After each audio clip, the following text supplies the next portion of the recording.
When it doesn't terrify me, I rather enjoy melodrama. "The affected will have all their hair fall out," she breathed, "and then all their teeth." She shuddered for extra effect.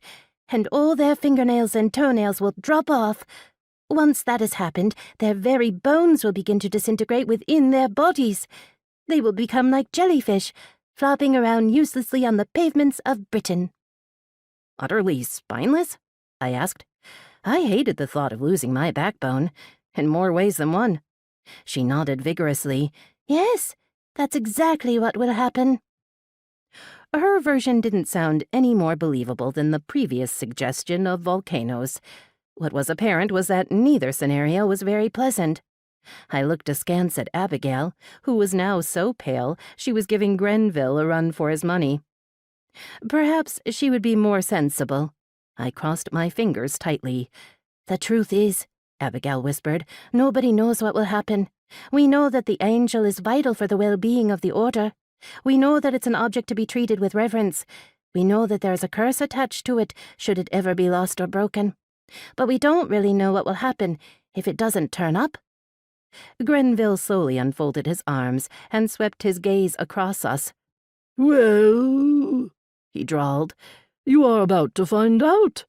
You will suffer the consequences of losing the angel of the order. This is what happens when you mistreat such a valuable object and throw it on top of ugly trees." His voice rose with every sentence. "There will be fire, and brimstone, and plague, and disaster, and—" I held up my palm. "I get the point, Grenville," I said. "There's no need to go on about it." He shrugged. "I just wanted to make it clear that you understand what is about to happen. I think you should go back to Winter and tell him that you need to be released from these other silly duties immediately. There is no time to spare. If you're going to die in a brutal and agonizing fashion, we need you to get back to releasing as many ghosts as possible before the pain overtakes you and you can't perform." "Gee," I said, "thank you for your worry and concern." I stared at the tree. Why couldn't the Order just keep the objects that had the potential to cause death and destruction locked away safely? It was hardly rocket science. "Find a star for the top of the tree instead," I said.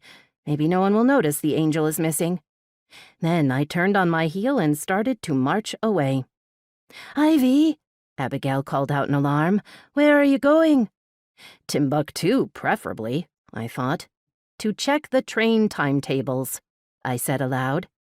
I ignored the worried murmur from the assembly of witches and wrapped my arms around myself. Grenville was right about one thing. I had to find Winter.